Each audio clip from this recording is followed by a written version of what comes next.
하셨습니까? 네. 누누이 강조하지만 우리 교회 국수는 날이 갈수록 맛있어지는 것 같아요. 네, 하여튼 오늘 너무 맛있게 잘 먹었습니다. 오늘 오후 찬양 예배 시간 늘 말씀드리지만 이 시간이 참 힘든 시간입니다. 국수도 맛있게 드셨고 이래 잠도 솔솔 오는 시간에 말씀 듣는 게 쉽지 않지만 오늘 함께 나누려고 하는 이 말씀은 너무너무 중요한 말씀이에요. 너무너무 중요한 말씀이에요. 우리에게 항상 의문이 있어요. 어떤 의문, 어떤 질문이 있냐면 우리가 예수님을 믿고 우리가 신앙생활 하는데 늘 고민스러운 게 있어요. 뭐냐 하면 나는 내 예수님을 믿고 구원을 받고 하나님의 자녀가 되었는데 여전히 내 인생에는 왜 이렇게 문제들이 없어지지 않느냐는 거예요. 경제적인 문제도 있고 건강의 문제도 있고 자녀의 문제들도 끊임없이, 어떻게 보면 내가 교회 다니기 전, 예수님을 믿기 전보다 문제는 더 많아지는 것 같아요. 어떻게 보면 믿음 생활하면서 이게 우리에게 있어서 큰 의문점인 것 같습니다. 또 다른 의문점이 있어요. 그게 뭐냐 하면 우리가 예수님을 믿고 모든 걱정, 근심이 사라지고 천국의 기쁨, 천국의 소망으로 살아야 되는데 우리는 왜 끊임없이 죄를 반복해서 짓느냐는 거예요. 우리가 하나님의 자녀가 되었으면 하나님의 자녀답게 의롭고 거룩하게 구별된 삶을 살면 얼마나 좋겠습니까마는 우리가 알게 모르고 짓는 수많은 죄들 속에 우리가 함몰되어 살아가고 있다는 거예요.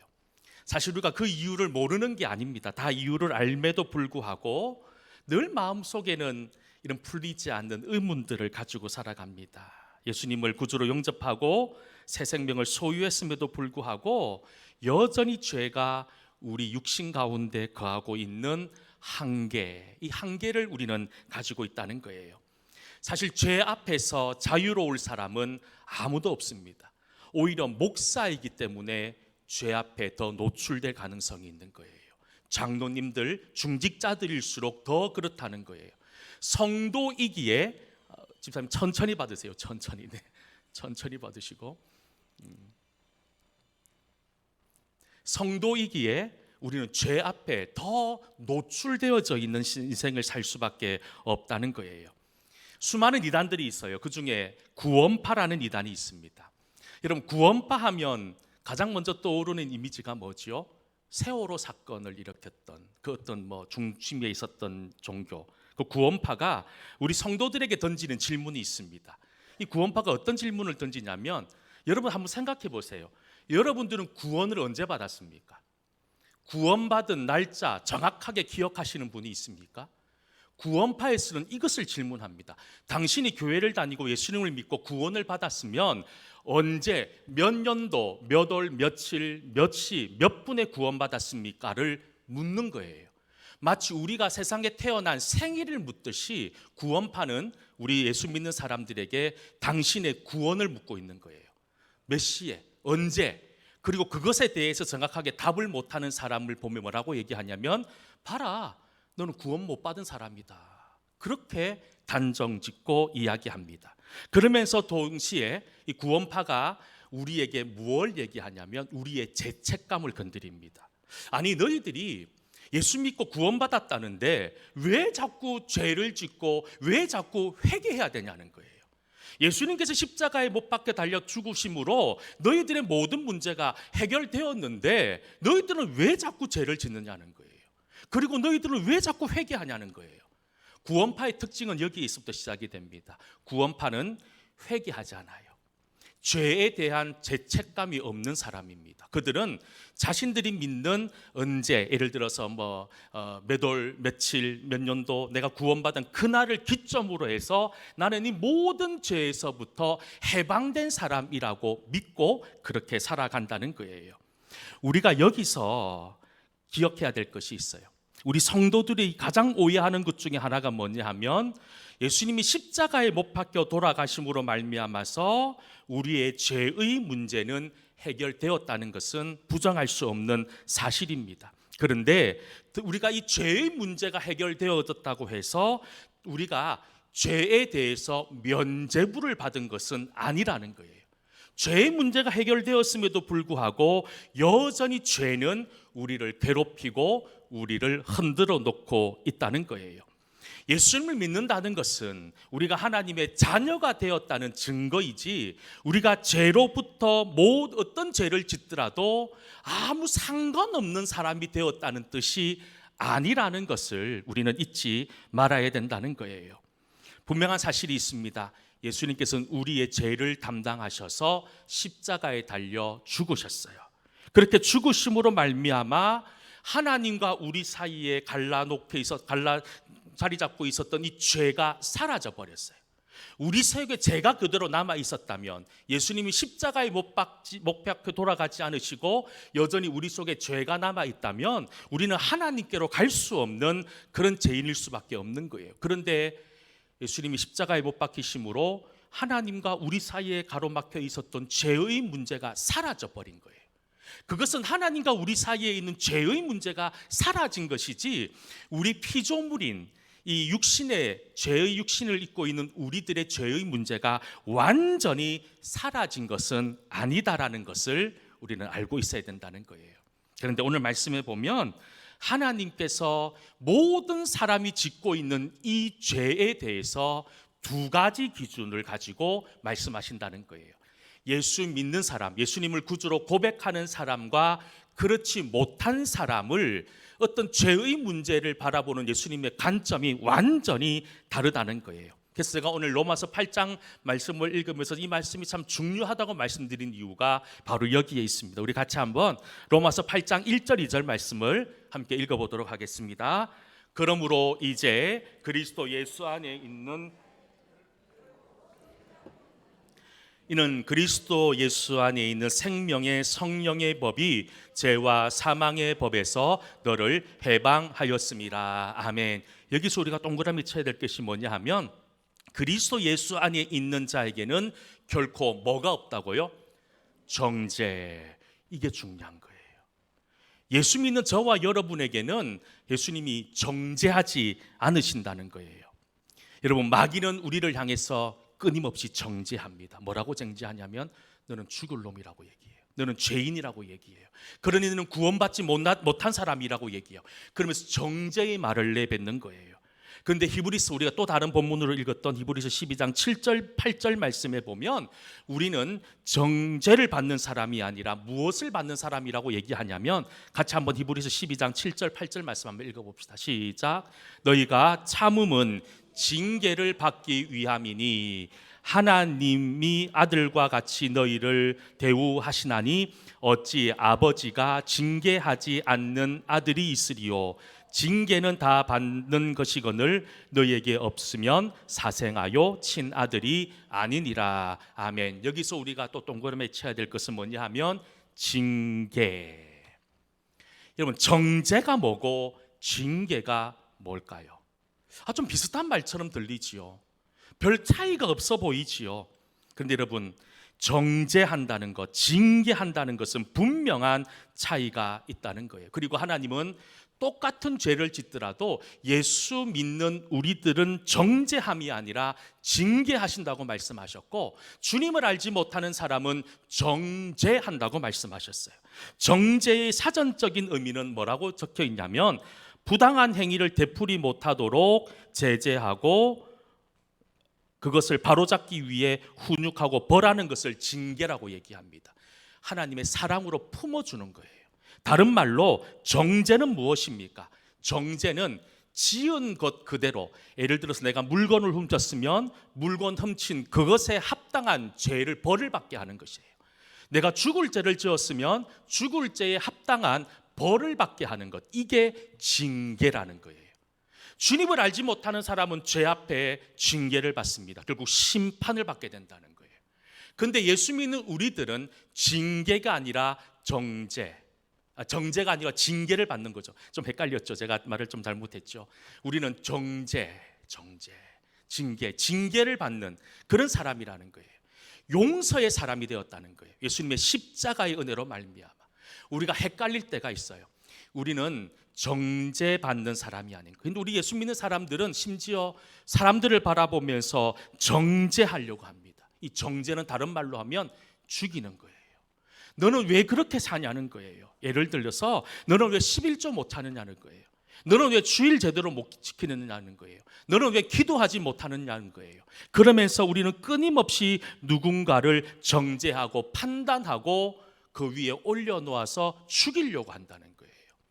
우리 주님께서 이 땅에 오셨어요. 우리를 구원하기 위해 오셨습니다.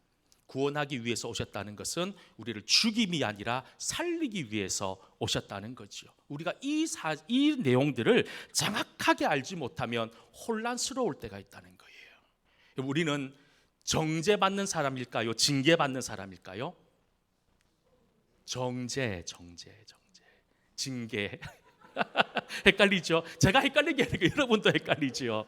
우리 성경을 다시 한번 봐야 돼요. 로마서 8장 1절이죠. 우리가 앞에 읽었던 말씀인데 다시 읽습니다. 시작. 그러므로 이제 그리스도 예수 안에 있는 자에게는 결코 뭐가 없다고요? 정죄함이 없다. 징계요? 정죄? 헷갈리면 안 됩니다. 제가 일부러 여러분 헷갈리라고 얘기하는 건데 정죄함이 없다고 얘기해요. 정죄. 그런데 히브리서에는 뭐라고 얘기하냐면 징계라고 얘기합니다. 우리가 왜 징계를 받느냐면 우리는 하나님의 아들이기 때문에, 사생아가 아니기 때문에. 마치 여러분 우리가 잘 알고 있는 탕자의 이야기를 잘 알고 있지 않습니까? 탕자는 세상의 법으로 보면 그는 돌 맞아 죽어야 될 아들이었어요. 돌 맞아 죽어야 돼요. 근데 탕자의 아버지는 그 아들을 용서하셨어요. 기다렸어요. 여러분, 그게 하나님이 우리에게 보여주시는 죄를 바라보는, 우리 속에 있는 죄를 바라보는 하나님의 마음이라는 거예요. 그러니 우리는 용서받은 사람이잖아요. 우리는 용서받은 사람임에도 불구하고 앞에서도 말씀드렸지만 누군가를 정죄하고 있다는 거예요. 정죄. 너는 죽을 사람이라는 거예요. 이거는 마귀가 하는 얘기라는 거예요. 마귀가. 그런데 우리 믿는 우리가 하고 있다는 거예요. 누구를 어딘가 올려놓고 평가하고 판단하고 저 사람은 이래서 안 돼, 저 사람은 저래서 안 돼. 그렇게 우리가 그런 삶을 살고 있다는 것이 우리가 가지고 있는 삶의 어려움이 아닐까라는 생각을 다시 해보게 된다는 거예요. 여러분 기억하시기 바랍니다. 우리 예수 믿는다고 죄를 짓지 않는 사람은 아무도 없습니다.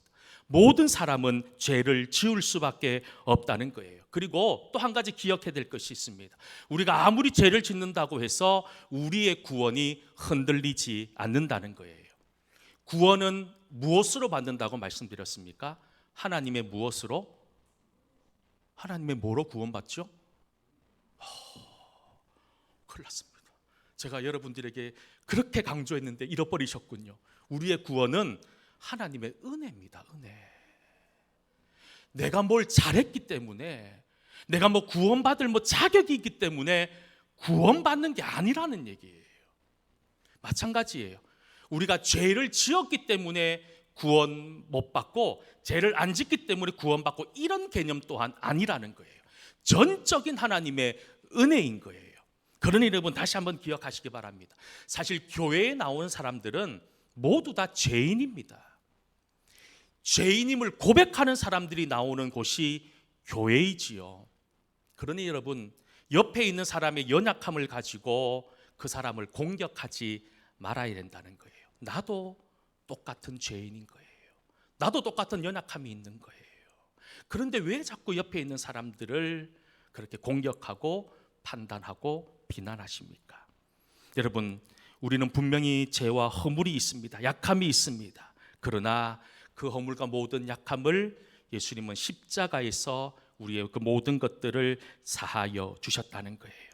예수님께서 이제 십자가에 달리시기 직전에 제자들을 함께 모여서 마지막 만찬을 나누셨어요. 그리고 제자들의 발을 한 명씩 씻겨 주십니다. 이제 베드로의 차례가 되었어요. 베드로에게 발을 내달라 하니 베드로가 뭐라고 말씀합니까? 주님, 저는 예수님에게 내 발을 맡길 수가 없습니다 얘기합니다. 그러니까 예수님께서 뭐라고 말씀하시는 줄 아십니까? 요한복음 13장 8절 말씀입니다. 같이 한번 읽어볼까요? 함께 있습니다. 시작. 베드로가 이르되 내 발을 절대로 씻지 못하리이다. 예수께서 대답하시되 내가 너를 씻어주지 아니하면 내가 나와 상관이 없느니라. 마지막 말씀이 중요합니다. 내가 나와 상관이 없다. 이 말을 들으니 베드로가 벌쩍 듭니다. 그러면서 이어서 뭐라고 얘기하는 줄 아십니까? 요한복음 13장 10절에 함께 읽겠습니다. 예수께서 이르시되 이미 목욕한 자는 발밖에 씻을 필요가 없느니라 온몸이 깨끗하니라. 무슨 베드로가 왜 이렇게 얘기한 줄 아십니까? 베드로가 내가 너의 발을 씻겨주지 않으면 상관이 없다고 얘기하니까 베드로가 발끈하면서 얘기하는 게 뭐냐 하면, 예수님 내 발뿐만 아니라 내 머리도 내 손도 다 씻어주세요 얘기하니까 이어서 나오는 말이 13장 10절인 거예요. 목욕산자는 발밖에 씻을 필요가 없다는 거예요. 다른 말로 하면 발밖에 씻을 것이 없다는 것은 우리가 짓고 있는 죄에 대해서 회개해야 됨을 이야기하고 있는 구절의 말씀이기도 한다는 거예요. 앞에서도 말씀드렸지만 하나님의 정죄의 방법, 징계의 방법은 믿는 사람과 믿지 않는 사람과 분명히 구분되어진다는 것을 우리는 잊지 말아야 된다는 거예요. 우리 다시 한번 로마서 8장 1절 2절 말씀 다시 한번 더 읽어보겠습니다. 있습니다. 시작. 그러므로 이제 그리스도 예수 안에 있는 자에게는 결코 정죄함이 없나니 이는 그리스도 예수 안에 있는 생명의 성령의 법이 죄와 사망의 법에서 너를 해방하였습니다. 사망의 법에서부터 우리가 어떻게 되었다고요? 해방되었다는 거예요. 해방되었다는 거예요. 그런 믿음이 우리 속에 있기를 간절히 소망합니다. 우리는 하나님의 자녀예요. 마귀는 끊임없이 우리를 향해서 너는 죄인이라고 얘기합니다. 너는 구원받지 못한다고 이야기합니다. 하지만 예수님은 끊임없이 우리를 향해서 너는 내 아들이라고 얘기하고 있어요. 십자가 보혈로 우리는 정결케 되었다고 이야기하고 있다는 거예요. 우리가 하나님의 은혜와 하나님의 소망을 맛보지 못하고 살아가는 이유가 무엇일까요? 주님 앞에 나의 죄를 가지고 나오지 못하기 때문에 그렇다는 거예요. 여러분, 정말로 언제 눈물 흘려가며 콧물 흘려가며 나의 연약함을, 나의 죄악을 주님 앞에 회개해 보신 적이 있으십니까? 언제입니까? 그때가 언제입니까? 아마 처음 예수님을 영접했을 때 아마 여러분 그렇게 통곡하며 눈물 흘리며 기도하셨을 거예요. 그런데 많은 사람들이 그런 마음 있는 거예요. 예수님이 십자가에 달려 내 죄를 다 사해 주셨구나. 그러니 나는 이제 자유다, 해방이다. 그럼에도 끊임없이 죄를 반복해서 짓고 있음에도 불구하고 회개하지 않는다는 거예요. 하나님 앞에 나와 가슴을 치며 통곡하지 않는다는 거예요. 결국 우리가 하나님의 자녀로서 누리는 은혜를 맛보지 못하고 살아가는 이유는 뭐냐 하면 우리 속에 죄의 허물들이 남아있기 때문이 아닐까요? 여러분, 이 시간 다시 한 번 더 여러분들의 마음 속에 이 죄악의 찌꺼기들이 남아있다면 주님 앞에 가지고 나와 그 모든 문제들을 해결받는 은혜가 있기를 간절히 소망합니다. 이 문제의 해결은 내 힘으로 되는 것이 아니에요. 내 능력으로 내가 애쓴다고 되는 게 아니에요. 하나님께 가지고 나올 때만 이 문제가 해결되어질 수 있습니다. 여러분, 하나님과 나만이 아는 그런 죄악의 연약함들이 있습니까? 그 모든 문제들을 하나님 앞에 내어놓기 바랍니다. 그러면 하나님이 그 모든 문제를 만져주실 것이고 여러분들을 해방시켜 주실 거예요. 그리고 정말로 다시 한 번 더 너는 내 아들이다라고 말씀해 주실 거예요. 오늘 찬양단이 찬양 예배전 찬양으로 6월절 어린 양의 피로 이렇게 함께 찬양을 드렸는데, 이 찬양의 가사를 보면 이런 가사가 담겨져 있습니다. 6월절 어린 양의 피로 나의 삶의 문이 열렸네. 저 어둠의 권세는 힘이 없네. 주 보혈의 능력으로. 원수가 날 정죄할 때에 난 의롭게 설 수 있네. 난 더 이상 정죄함이 없네. 난 주 보혈 아래 있네. 마귀가 뭐라고 여러분들에게 얘기하더라도 흔들리지 마십시오. 왜냐하면 우리는 예수 그리스도의 십자가 보혈 아래 서 있는 사람이기 때문이에요. 자신만만하게 당당하게 이 세상과 맞서기를 바랍니다. 하나님이 여러분들이 뒤에 계십니다. 하나님이 여러분들을 지켜주실 거예요. 그 하나님의 능력을 의지하며 거룩하게 살아가는 우리가 될 수 있기를 간절히 소망합니다. 우리 함께 찬양 드렸으면 좋겠어요. 6월절 어린 양의 피로 함께 찬양합시다.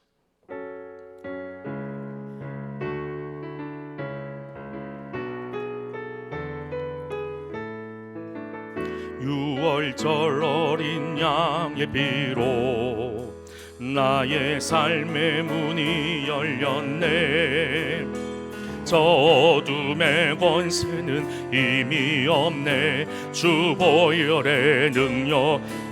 다시 합시다. 6월절 어린 양의 피로 나의 삶의 문이 열렸네.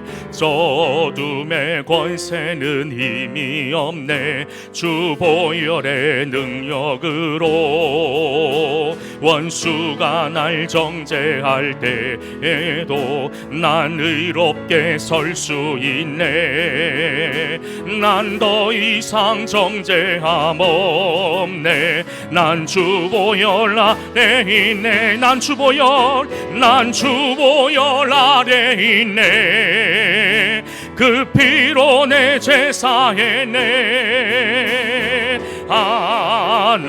하나님의 긍휼 날 거룩게 하시었네.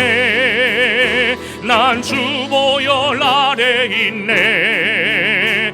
난 원수의 어떠한 공격에도 더 이상 넘어지지 않네. 난 주 보혈 우리 다시 한 번 더 찬양합니다. 6월절 어린 양의 피로 나의 삶의 문이 열렸네. 저 어둠의 권세는 힘이 없네. 주 보혈의 능력으로 원수가 날 정죄할 때에도 난 의롭게 설 수 있네.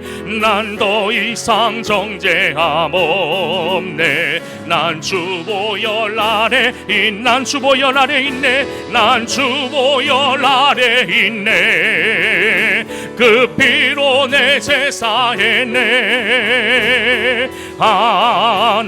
하나님의 긍휼 날 거룩게 하시었네. 난 주 보혈 아래 있네. 난 원수의 어떠한 공격에도 더 이상 넘어지지 않네. 난 주 우리 마지막으로 한 번 더 찬양합니다. 6월절 어린 양의 피로 나의 삶의 문이 열렸네. 저 어둠의 권세는 힘이 없네. 주 보혈의 능력으로 원수가 날 정죄할 때에도 난 의롭게 설 수 있네.